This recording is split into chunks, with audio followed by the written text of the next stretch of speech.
नमस्कार दोस्तों। बिहार में ई श्रम कार्ड को लेकर बहुत जगह चर्चा चल रहा है कि ई श्रम कार्ड को केवाईसी कराए और 3,000 रुपये पाए। तो दोस्तों, आज की इस वीडियो में आपको बताने वाला हूं कि ई श्रम कार्ड का केवाईसी क्या ये सच में होता है या नहीं होता है, और ई श्रम कार्ड बनवाने के बाद 3,000 रुपया किसको मिलता है और कैसे मिलता है, और ये भी बताने वाले हैं दोस्तों कि ई श्रम कार्ड का केवाईसी सच में होता है या नहीं होता है। तो आज की इस वीडियो में ये सारा प्रोसेस मैं आपको स्टेप बाय स्टेप बताने वाले हैं दोस्तों कि बिहार में ये क्या स्कैम चल रहा है कि सभी साइबर कैफे वाले भाइयों लोग ने हल्ला मचा दिया है कि ई श्रम कार्ड का केवाईसी कराया और 3,000 रुपया पाए। तो दोस्तों, ऐसा नहीं है। मैं आज की इस वीडियो में ये सारा प्रोसेस स्टेप बाय स्टेप बताने वाले हैं कि ई श्रम कार्ड का केवाईसी क्या है दोस्तों, 3,000 रुपया किसको मिलने वाला है, और इसकी सारा सच्चाई मैं आज की इस वीडियो में हम अपना लैपटॉप स्क्रीन पर ले चल के आपको स्टेप बाय स्टेप बताने वाले हैं दोस्तों।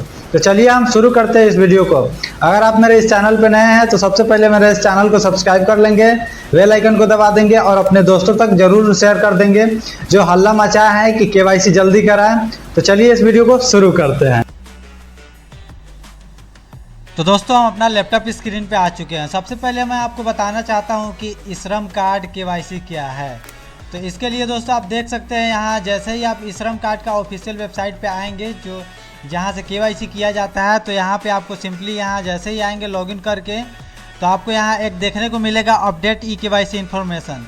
जैसे ही दोस्तों आप इस पर क्लिक करते हैं तो आप डायरेक्ट हो जाते हैं, यानी कि आप यहाँ प्रोफाइल डिटेल पे आप क्लिक करते हैं तो यहाँ आपको दो ऑप्शन देखने को मिलता है। तो एक ऑप्शन देखने को मिलता है अपडेट प्रोफाइल और दूसरा ऑप्शन मिलता है डाउनलोड यूएन कार्ड। तो साइबर कैफ़े वाले के पास आप जैसे ही जाते हैं तो वो आपका अपडेट प्रोफाइल पर क्लिक करता है और यहाँ आपको कई सारे ऑप्शन देखने को मिलता है, पर्सनल इन्फॉर्मेशन, एड्रेस और education and income, occupation skill, bank detail, bank account detail और प्रीव्यू प्रोफाइल। तो सिंपली वो आप जैसे ही साइबर कैफ़े वाले के पास जाते हैं तो वो आपका क्या करता है, सिंपल बैंक अकाउंट डिटेल पे आपको क्लिक करेगा। क्लिक करने के बाद जैसे ही do you want to update on organise worker data का ऑप्शन एक देखने को मिलेगा, सिंपली यस कर देगा तो आपका सारा डाटा ऑलरेडी खुला हुआ रहेगा, आ जाएगा। और सिंपली वो क्या करेगा कि यहाँ एक अपडेट का ऑप्शन देखने को मिलेगा, इस पर क्लिक कर देता है।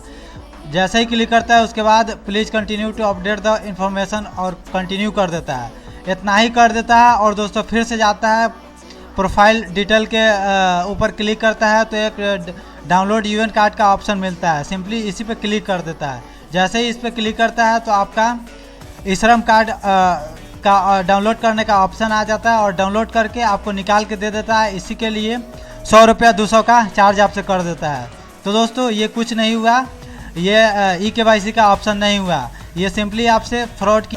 दूसरा बात यह है कि मैं आपको बताना चाहता हूं कि ये 3,000 हर महीने किसको मिलेगा। तो इसके लिए सिंपली आप जैसे ही ई श्रम कार्ड का ऑफिशियल पोर्टल पे आएंगे तो ये एक ऑप्शन देखने को मिलेगा फॉर पेंशन ऑफ RS 3,000 रुपया मंथ मानधन.in, यानी कि मानधन योजना के बारे में आपने सुना ही होगा कि जो भी लाभार्थी ई श्रम कार्ड बनवा चुके हैं और 3,000 रुपया लेना चाहते हैं तो उसके लिए यहाँ कुछ पैसा आपको अकाउंट से कटवाना पड़ता है। फॉर एग्जाम्पल अगर आपका एज 20 साल है तो आपको 60 वर्षों तक आपका 61 रुपया पे करना पड़ेगा, यानी कि आपके अकाउंट से 61 रुपया कटवाना पड़ेगा और 61 रुपया आपको सेंट्रल गवर्नमेंट अपना तरफ से देगा।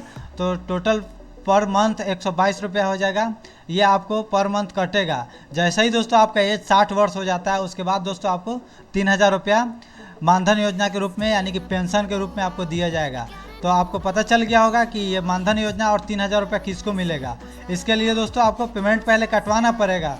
उसके बाद दोस्तों आपका जैसे ही एज 60 साल हो जाता है उसके बाद से दोस्तों आपको 3,000 का महीना दिया जाता है। तो दोस्तों इसके लिए एलिजिबिलिटी क्या होनी चाहिए तो मैं आपको बताना चाहता हूँ। यहाँ आप देख सकते हैं कि मानधन योजना का ऑफिशियल वेबसाइट पे जैसे ही आएंगे तो यहाँ आपको होम का एक ऑप्शन देखने को मिलेगा।